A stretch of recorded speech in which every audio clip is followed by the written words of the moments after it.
Hello बच्चों, चलिए प्रश्न को पढ़ते हैं और समझते हैं। अवयव की प्रारंभिक सक्रियाओं द्वारा निम्न अवयव ए का व्युत्क्रम या प्रतिलोम ज्ञात करो। और हमें यहाँ पर एक अवयव दिया हुआ है जो 3 बाई 3 या 3 कोटि का है बच्चों। प्रश्न को हल करने से पहले हम प्रश्न के लिए मुख्य अवधारणा लिख लेते हैं, जिसकी सहायता से इस प्रश्न को हल करेंगे। तो अवधारणा मुख्य अवधारणा में हम अवयव के बारे में समझने वाले हैं कि उसका व्युत्क्रम किस प्रकार से ज्ञात किया जाएगा। सबसे पहले हमें पता है कि ए को यदि ए के व्युत्क्रम से गुणा किया जाएगा तो हमें इकाई अवयव मिलेगा, चाहे आप इसको इस प्रकार भी गुणा कर सकते हैं। दूसरी बात, हमें पता है कि यदि दो अवयव हम लेते हैं जिसमें एक तो हमारा ए है और दूसरा मान लीजिए हमारा इकाई अवयव है, तो इसको आप इस प्रकार से गुणा करें चाहे इस प्रकार से गुणा करें, सदैव किसके बराबर होगा? ये ए के बराबर होगा। जब हम प्रारंभिक सक्रिया द्वारा व्युत्क्रम ज्ञात करते हैं तो दो तरीके अपनाते हैं। सबसे पहले हम पंक्ति से, यदि हमें पंक्ति से हल करना है तो पंक्ति से हल करने के लिए हम लोग ए बराबर आई ए मान के इसको हल करते हैं। और यदि हमें स्तंभ से हल करना है, स्तंभ से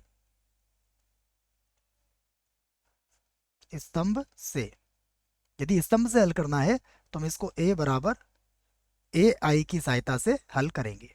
ये दो बातें आपको याद रखना है। अब हम जो हमें अवयव दिया गया है उसको ए के बराबर हमें दिया गया है, उसी को हम हल करते हैं। तो लिख लेते हैं, हम जानते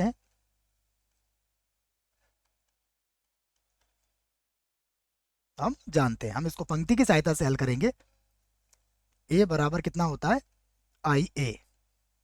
तो अब ए का मान रख देंगे हम यहाँ से हल कर देते हैं इसको। ए का मान ये हमारे पास -1 1 2, -1 1 2, उसके बाद है 2 4 3, 2 4 3, 1 3 2, 1 3 2। और इकाई अवयव हम जानते ही है क्या होता है, 1 0 0 0 1 0 और 0 0 1। और यहाँ पर लिख देंगे हम ए। अब यहाँ पर हमारा प्रयास रहेगा कि ये जो अवयव है हमारा, जो बाएं पक्ष का अवयव है, यहाँ पर हम क्या लेके आ जाएं? इकाई अवयव लेके आ जाएं। तो जैसे यहाँ पर इकाई अवयव आएगा हमें व्युत्क्रम प्राप्त हो जाएगा। तो सबसे पहले देखिए, यहाँ -1 लिखा है और हमें कितना लाना है? यहाँ पर +1। तो हम क्या करेंगे? R1 की जगह पर लिख देंगे -1 से गुणा करके R1 में। तो उससे क्या होगा? उससे हमें यहाँ पर +1 मिल जाएगा, यहाँ -1 हो जाएगा, यहाँ -2 होगा, बाकी वैसे ही रहेंगे 2 4 3, उसके बाद 1 3 2। यहाँ भी यही लिखेंगे, -1 हो जाएगा, बाकी 0 0 ही रहेंगे, फिर 0 1 0, उसके बाद 0 0 1, ये रहेगा हमारे पास। और यहाँ पर क्या रहेगा? ए।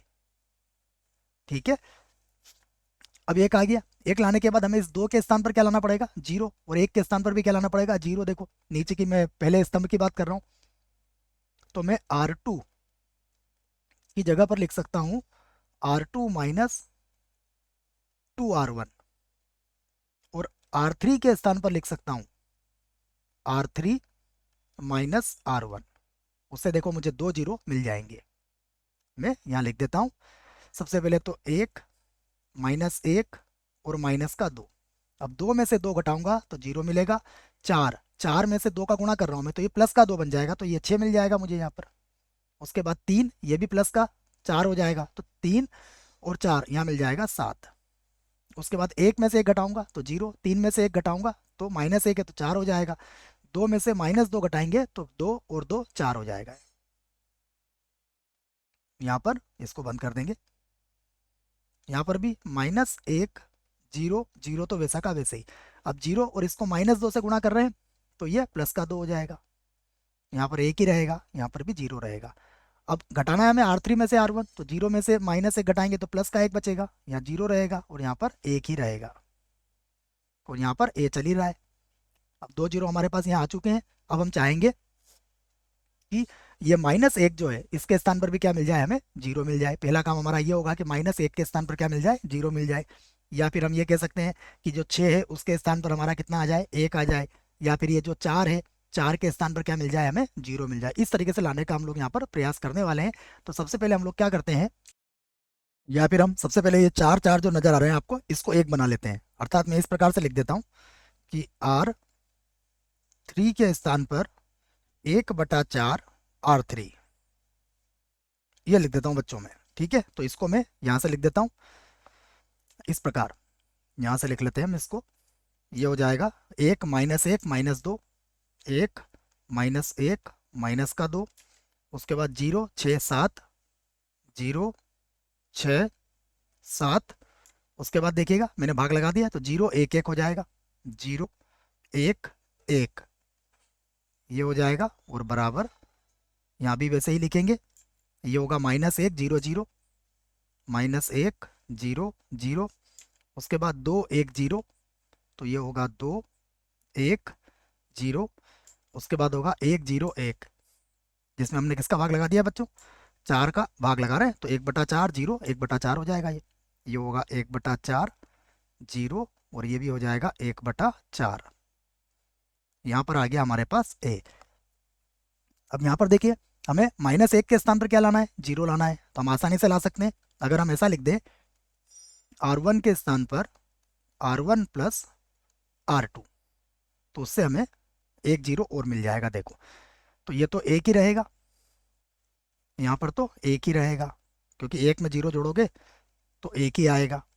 अगला देखते हैं, -1 और 1, ये R3 कर लो बच्चों, है ना, R2 की जगह R3 कर लो इसको। -1 और 1, ये मिल गया 0। -2 में 1 जोड़ेंगे तो -1 ही रहेगा। उसके बाद 0 6 7, उसके बाद 0 1, और यहाँ पर भी कितना आ जाएगा, 1। ठीक है, ये लिख दिया मैंने, बराबर। यहाँ भी लिख लेते हैं इसको। देखिए सबसे पहले R1 + R3 कर रहे हैं, तो -1 और +1/4, तो 4 में से 1 गया तो -3/4 होगा ये। उसके बाद 0 + 0, तो 0 हो जाएगा, 0 + 1/4 1/4 हो जाएगा।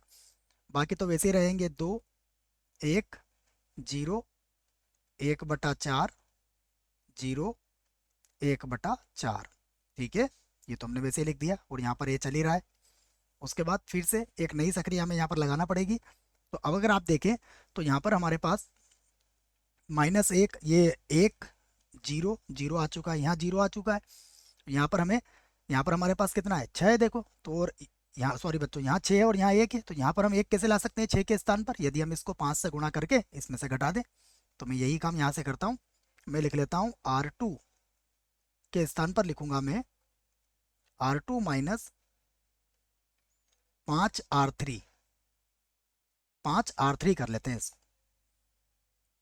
तो उससे देखिए ये होगा 1, यहाँ पर है 0, यहाँ पर है -1, और अब 0 - 0, ये तो 0 ही रहेगा। अब 6 में से 5 घटाएंगे तो कितना आ जाएगा, 1 आ जाएगा। यहाँ 7 में से 5 घटाएंगे तो कितना मिलेगा हमें, हमें 2 मिल जाएगा। उसके बाद 0 1 1, ये तो वैसे ही लिख देंगे, बराबर। यहाँ भी लिखते हैं, -3/4 0 1/4। अब 2 में से बच्चों, 2 में से इसको 5 से गुणा करके घटाना है, तो -5/4 होगा ये। 4 का बड़ा 2 बार बोलेंगे तो ये हो जाएगा 8, 8 में से 5 गया 3/4, तो यहाँ मिलेगा आपको +3/4। उसके बाद 1 - 0, तो ये तो एक ही रहेगा। उसके बाद 0 और माइनस, इसको 5 से गुणा कर रहे हैं तो 5/4, तो ये -5/4 हो जाएगा, -5/4। उसके बाद 1/4 0 1/4, ये तो वैसे ही चलेंगे। तो अब हम और आगे बढ़ते हैं, पहले इसको मिटा देते हैं यहाँ से। अब हमें और भी चाहिए इकाई अवयव के लिए। देखिए अब अगर आप ध्यान से देखें, तो ये जो 2 नज़र आ रहा है आपको, इस 2 के स्थान पर हमें क्या लाना पड़ेगा, 0 लाना पड़ेगा।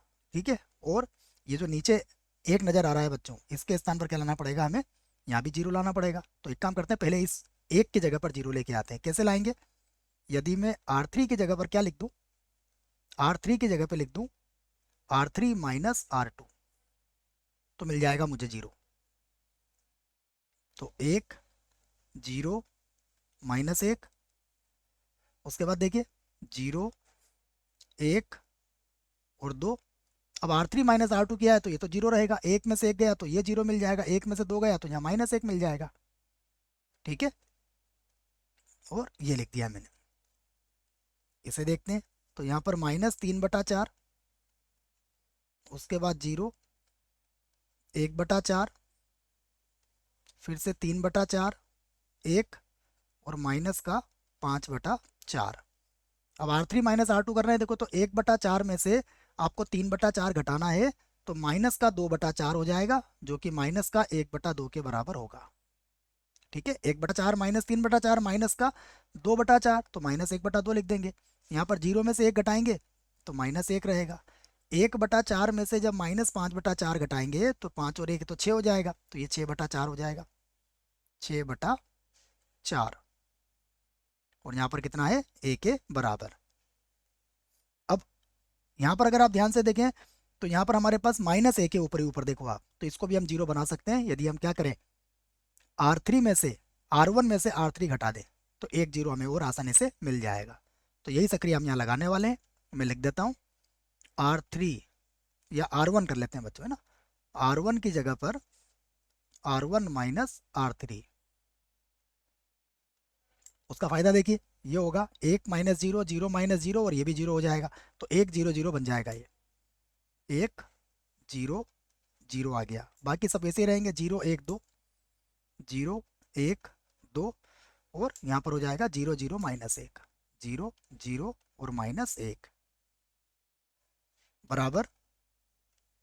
यहाँ पर देखते हैं, फिर से हमें मेहनत करना पड़ेगी। -3/4, और हम क्या कर रहे हैं, देखिए हमने सक्रिया कौन सी लगाई है, R1 माइनस R3 लगाई है, तो R1 माइनस R3 से देखिए माइनस का 3/4, और उसमें से घटाएंगे हम माइनस का 1/2, तो ये +1/2 हो जाएगा बच्चों। इसका लघुत्तम लेंगे तो 4 आएगा, ये होगा -3 और +2, अर्थात -1/4 मिलेगा हमें। तो यहाँ लिखना पड़ेगा -1/4। ठीक है, ये -1/4 आ गया। अगला देखते हैं, अब हमें 0 में से -1 घटाना है। ठीक है, तो 0 में से सक्रिया कौन सी लगाई थी, मैं एक बार और देख लेता हूँ। R1 माइनस R3 है, तो 0 में से -1 गया तो प्लस का 1 मिलेगा हमें, तो यहाँ मिल गया हमें +1। आगे देखते हैं, अब 1/4 में से क्या घटाएंगे हम, 1/4 में से हमें 6/4 घटाना है, अर्थात -5/4 हो जाएगा ये, तो ये हो गया -5/4। यहाँ लिख देता हूँ मैं -5/4। ठीक है, बाकी वैसे ही रहेंगे। 3/4, ये लिख दिया मैंने 3/4। उसके बाद फिर होगा 1, और फिर होगा -5/4, -5/4। उसके बाद -1/2, -1/2, उसके बाद -1, और फिर होगा 6/4, जिसको 3/2 भी आप लिख सकते हो, 3/2 भी आप यहाँ पर लिख सकते हो। और ये चल रहा है आपका a। ठीक है, तो ये रफ कार्य है बच्चों, याद रखना ये सब रफ चल रहा है। आगे देखते हैं अब, और आगे क्या हम और कैसे हल करें इसको। यहाँ पर अगर आप देखें तो अब ये -1 है बच्चों, चाहे तो इसे हम +1 बना सकते हैं यदि हम इसका चिन्ह बदल दें। यहाँ लिख देते हैं हम R3 के स्थान पर -1 से गुणा करके लिख सकते हैं R3। तो ये कुछ इस प्रकार बन जाएगा, 1 0 0, ये हो जाएगा 0 1 2, ये हो जाएगा 0 0 और प्लस का 1, यही चाहिए था हमें, बराबर। ये हो जाएगा माइनस का 1/4, प्लस का 1, माइनस का 5/4, उसके बाद होगा 3/4, 1 माइनस का 5/4, प्लस का 1/2, प्लस का 1 और माइनस का 3/2। ये आ गया हमारे पास 1/2, 1 और माइनस का 3/2 है। अब इस 2 के स्थान पर हमें 0 लाना है बच्चों। इस 2 के स्थान पर 0 लाने के लिए हम सक्रिया कौन सी लगाएंगे, देखिए हम लिख सकते हैं R2 के स्थान पर R2 माइनस 2R3, और हमारा उत्तर आ जाएगा। कर लेते हैं इस काम को, तो यहां से लिखता हूं मैं 1 0 0। अब 0 में से 0 गया तो 0, 1 में से 0 गया तो भी 0, 2 में से 2 घटेगा, सॉरी बच्चों यहाँ तो 1 लिखना था, 2 में से 2 घटेगा तो 0।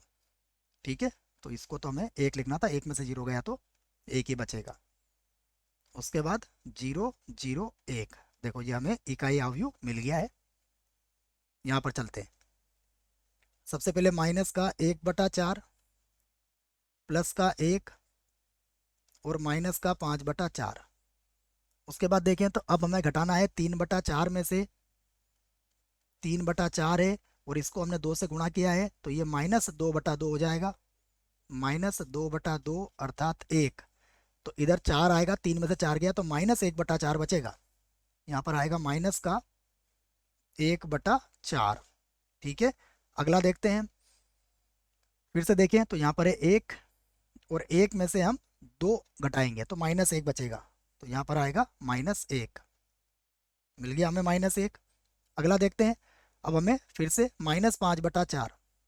तो माइनस का 5/4 और इसमें से घटा रहे हैं -2 को, तो ये 2 से 2 कट जाएगा तो ये प्लस का 3 हो जाएगा। प्लस का 3। तो 4×3 = 12, 12 में से 5 गया तो 7/4 बचेगा। तो यहाँ पर आ जाएगा 7 और बटे में आ जाएगा 4। उसके बाद कितना है 1/2। तो ये आ गया 1/2। उसके बाद 1 है और उसके बाद है -3/2 है। -3/2 है। ठीक है बच्चों, देखते हैं अब। और यहाँ पर हमें क्या लिखना है ए, यहाँ पर भी क्या लिखना है हमें ए। तो देखो इधर हमें मिल चुका है इकाई अवयव। अब हमारा उत्तर दे सकते हैं हम यहाँ से। इस बात को कह सकते हैं अतः। अतः देखिए जब जब ये इकाई होता है तो ये इसका इन्वर्स होता है। तो अतः ए का प्रतिलोम अर्थात ए इन्वर्स बराबर हो जाएगा माइनस का 1/4 प्लस का 1 माइनस का 5/4 माइनस का 1/4 -1 7/4 माइनस का 1/2 प्लस का 1 और माइनस का 3/2। तो ये हमारा उत्तर आ चुका है। हमारे प्रश्न का यही उत्तर है बच्चों। आशा करता हूँ आपको इस प्रश्न का उत्तर समझ में आया होगा। धन्यवाद।